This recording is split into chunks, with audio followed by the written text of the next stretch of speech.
Bueno, el otro tema obligado también tiene que ver con Morena, que es esta situación que se dio en Coahuila de la famosa rebelión de Ricardo Mejía, alguien que estaba siendo perfilado por el presidente de manera bastante insistente para confrontar a Guadiana, ¿sí?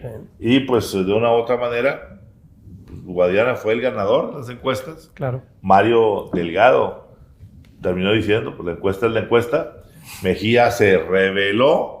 Y bueno, yo no me quiero consumir el tiempo teniendo aquí a dos coahuilenses distinguidos. Entonces, Alejandro, ¿qué nos dices? ¿Qué pasa en Coahuila? Pues definitivamente es una sorpresa para la clase política en Coahuila lo que pasó con Ricardo Mejía Verdeja, ¿no? Se hablaba mucho, Ricardo Mejía Verdeja es un personaje que no es nuevo en la política coahuilense, tiene toda una trayectoria y una conexión con grupos políticos que han sido políticos profesionales en Coahuila. Le tocó exiliarse un tiempo, estuvo trabajando en otros estados, llegó a la 4T y a partir de ahí construyó su propio capital estando cerca del presidente, como ese vocero de la seguridad. Y a partir de ahí fue construyendo en Coahuila mucho con el discurso anti-Moreira, anti-Miguel Riquelme, anti-PRI, y un discurso que iba aprendiendo. Por eso sorprende que de pronto, con lo que sucedió con Guadiana, pues todos pensábamos que se iba a quedar en un asunto que se iba a resolver entre morenistas, pero no, Ricardo Mejía Verdeja anuncia que se va y lo que más sorprende es el trato que le da el presidente en la mañanera, ¿no? Donde le dice, pues, para todo ahí podemos sustituirlo, no pasa nada, si se va, pues bueno, se va. No, y no, ¿cómo se fue? Y cómo dice, no ni siquiera me avisó. Mandó recadito. Pero llama la atención cómo pasó de un amor muy fuerte entre el presidente y Mejía a un rompimiento. Entonces eso obviamente generó júbilo en la parte priista, pero también la figura de Armando Guadiana pues hace levantar muchas cejas dentro de Coahuila, ¿no? Porque recordamos que Guadiana es más priista que morenista. Claro. ¿Sí? Y la relación que tiene con los poderes fácticos en Coahuila, en el centro, con poderes fácticos en Altos Hornos, con la relación que tiene en la región carbonífera, pues muchos decían que Guadiana era más un candidato afín al establishment que otra cosa. Por eso empiezan a surgir estas teorías de que si realmente Ricardo Mejía Verdeja fue orillado por el presidente, fue desdeñado, o hay algún juego detrás en el que, como bien lo mencionaste tú en tu editorial, alguien pueda estar partiendo los votos de Morena, el presidente pueda estar jugando un juego para negociar la candidatura de Coahuila por la del Estado de México, pero lo que pocos se creen es que haya habido un rompimiento entre el presidente y Ricardo, y la figura de Ricardo vaya a descender estrepitosamente. A ver, lo digo. Dejando de un lado un poco las especulaciones que ha habido en torno al rompimiento o a la simulación de Ricardo Mejía, vayamos a la realidad de los números. Y si nos atenemos a lo que fueron los votos de la elección intermedia de 2021 en Coahuila, lo que está haciendo Ricardo Mejía, que es asumir la candidatura del PT, implica entregarle el gobierno, la sucesión al PRI. Implica una victoria del PRI, porque no dan los números de Morena sin el Partido Verde y sin el Partido del Trabajo, que por cierto el Partido Verde también tiene un importante personaje de la región, que es Lenín Pérez, y que vaya la coalición Juntos Haremos Historia fragmentada, implica en los números del War Room de ciertos analistas ahí, ciertos asesores del candidato Manolo Jiménez, que el PRI podría recabar entre 600 y 650 mil votos. O sea, es decir, una elección donde el PRI arrasaría.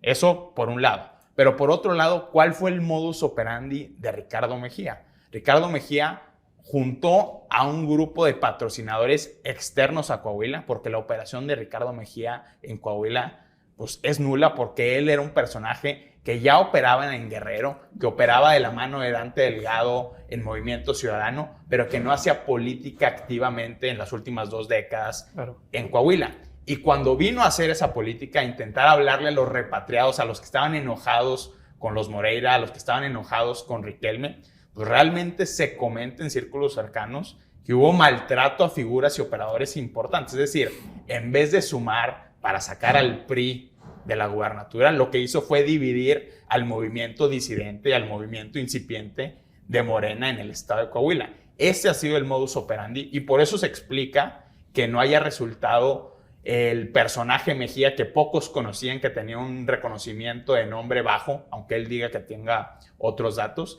que haya ganado la encuesta. Yo creo que al final para Morena era muy difícil darle la vuelta y entregarle a él la candidatura, aun si eso él hubiera acordado con el presidente López Obrador. Era muy difícil. Y por otro lado, bueno, también te permite un margen de negociación con el PRI si tomas en cuenta lo que va a suceder en el Estado de México. A ver, coahuilenses, yo creo que el factor más importante a analizar se llama Alberto Anaya, presidente del PT. Sí. Porque Alberto Anaya no va a prestar la pista de aterrizaje para Ricardo Mejía Verdeja, para que sea el candidato del PT, si no tiene la bendición de Palacio Nacional.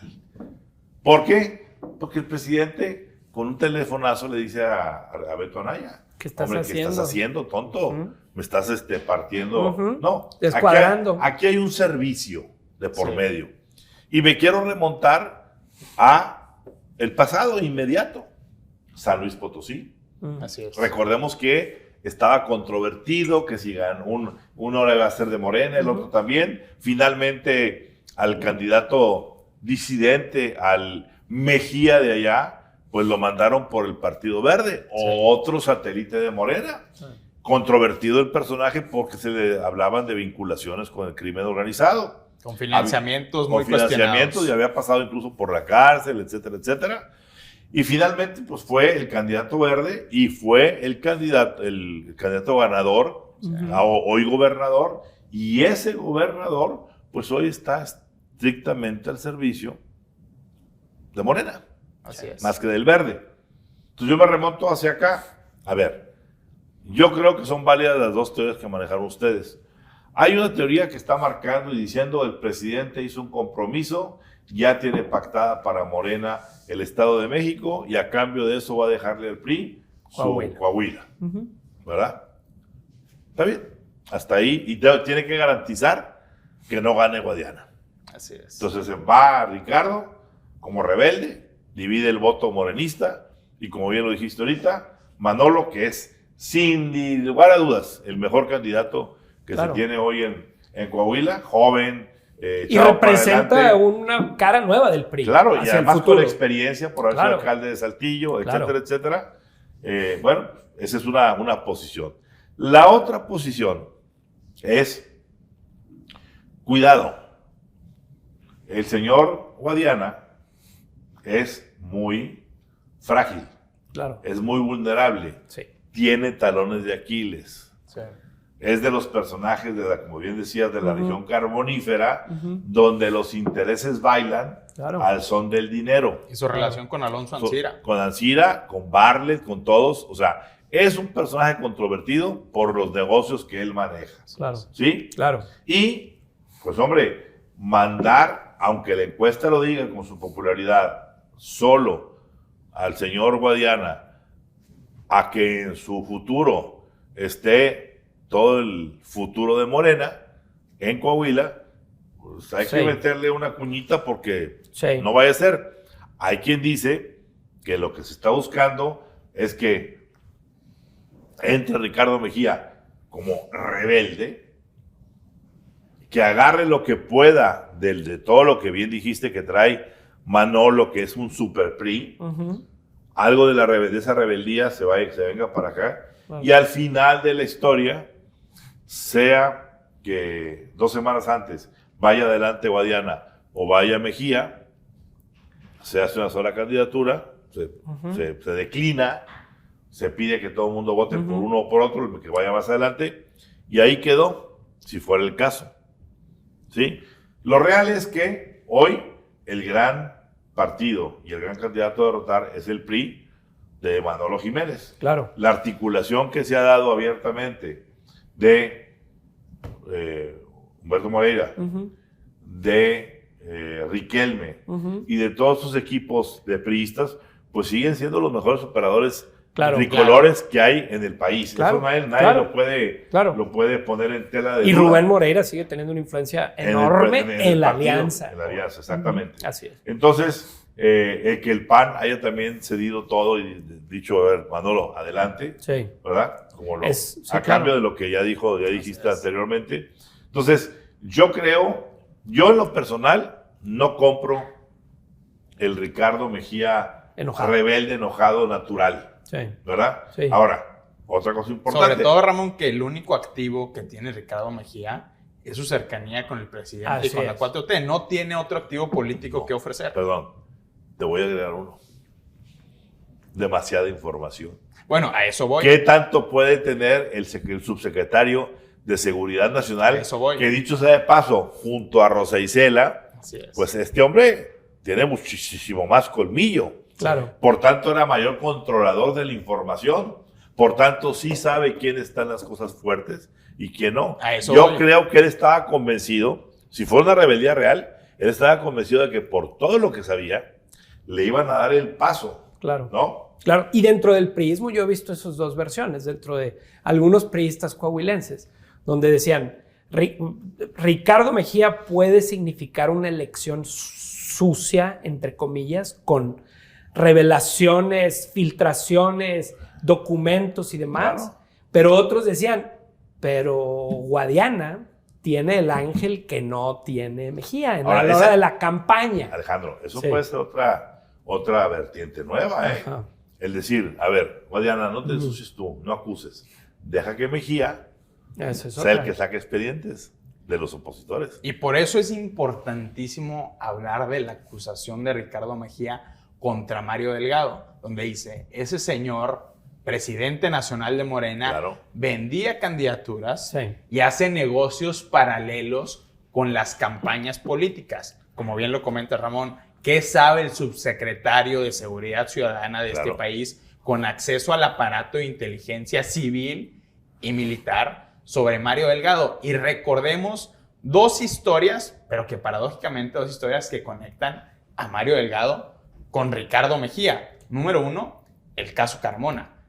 Sergio Carmona asesinado en San Pedro Garza García en diciembre de 2021, un personaje que facturaba en contratos federales entre 150 y 200 millones de pesos al año, más los 400 millones de pesos al año en tráfico ilegal de hidrocarburos, porque su hermano Julio Carmona había sido designado el administrador de la aduana de Reynosa. ¿Por quién?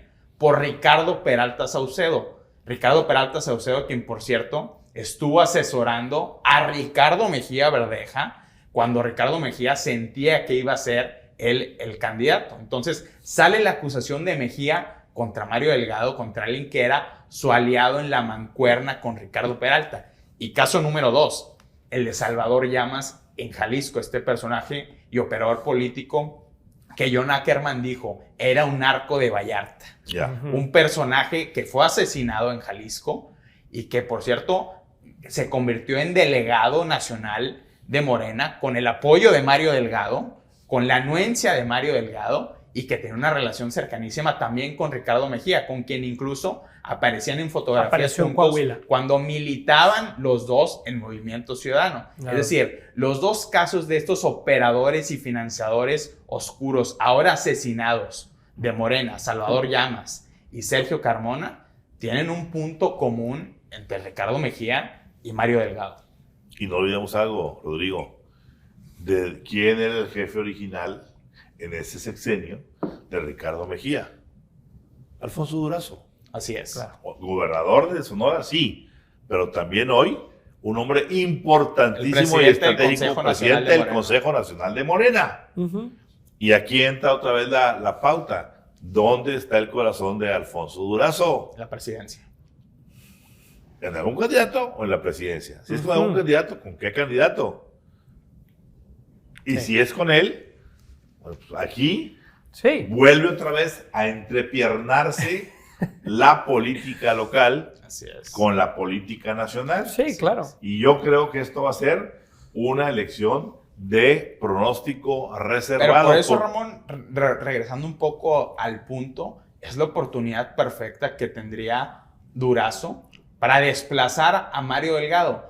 Recordemos cómo llega Mario Delgado a la dirigencia nacional de Morena, y esto lo acusa abiertamente Porfirio Muñoz Ledo en una entrevista que le da a Proceso. Dice, Mario Delgado ganó el proceso interno a la dirigencia nacional porque llegaban con maletas de billetes a entregarlas a un departamento. Y ese dinero, esas maletas de dinero, dijo, venían ¿de dónde? Venían de la Cámara de Diputados. ¿Quién era en ese entonces el coordinador de mayoría en la Cámara de Diputados? Mario Delgado. ¿Quién era el presidente de la Comisión de Presupuesto? Erasmo González, otro personaje tamaulipeco vinculado a la trama de Sergio Carmona. Así es. Y a quien acusa directamente también Porfirio Muñoz Ledo de haber sido el gestor de esos dineros, a Ricardo Peralta Cerrado. Se cierra el círculo del dinero negro de Morena con esta trama, y por eso es importantísimo atender lo que dice Ricardo Mejía. Esto trasciende la elección de Coahuila. A ver, yo creo que en la medida en que veamos, ¿sí? La confianza del presidente y de Claudia sobre Mario Delgado, que está comenzando a flaquear, porque están acusando a Mario Delgado de ser el instigador del sindicato para el famoso sabotaje del metro. Es decir, que se está utilizando los accidentes del metro para hacer campaña política sucia. Así es. Si el presidente y Claudia perciben eso, los días de Mario Delgado podrían estar contados. Es correcto. Sí. En cuyo caso, la figura de Alfonso Durazo, Ricardo Mejía, que sobre todo Ricardo como denunciante de las cosas de Mario Delgado, podría ser algo que trascendiera a Coahuila. Es correcto.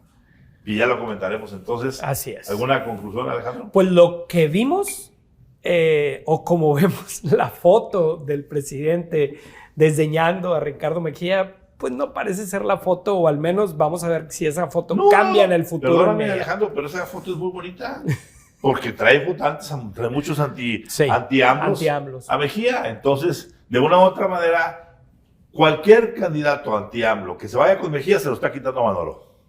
A ver, las matemáticas son clarísimas. Para que gane un candidato le tiene que robar votantes a los panistas que dicen yo jamás voy a votar por el PRI. Así y es. Manolo está 100% identificado con la marca priista. Por más que la gente del PAN sea anti López Obrador, hay gente que detesta más al PRI que a Morena y que al presidente López Obrador a nivel nacional. Pero yo creo que en Coahuila siempre ha habido un fenómeno muy interesante. El PRI y el PAN han coexistido. Ve el eje Torreón-Saltillo. Sí, y en las alcaldías. Y ve cómo, por ejemplo, Morena fue muy condescendiente y muy bien para poder transitar con los panistas. Como que eso, Coahuila se cuece aparte. No en balde el PRI de Coahuila, siendo Coahuila un estado, no lo desprecio, al contrario, es un gran estado, pero hoy se está quedando como el único bastión tricolor de fuerza. Claro. Y el poder de los coahuilenses, ya, ponle el apellido que tú quieras, de los priistas coahuilenses, va a ser significativo para lo que pase. Oye, Ramón, recordando, qué paradójico que en la elección del 2017, en la que resultó electo el gobernador Miguel Ángel Riquelme, quien fue fundamental para su triunfo fue precisamente Armando Guadiana, porque si Armando Guadiana no hubiera competido por Morena en esa elección, Guillermo Anaya le ganaba al PRI. Fue Guadiana el que quebró el voto de la oposición, y yo creo que ahora es Mejía el que está rompiendo el voto de la oposición y que le está haciendo pagar el karma al propio Armando Guadiana. Excelente punto. Muy bien, pues ya veremos qué pasa. Gracias.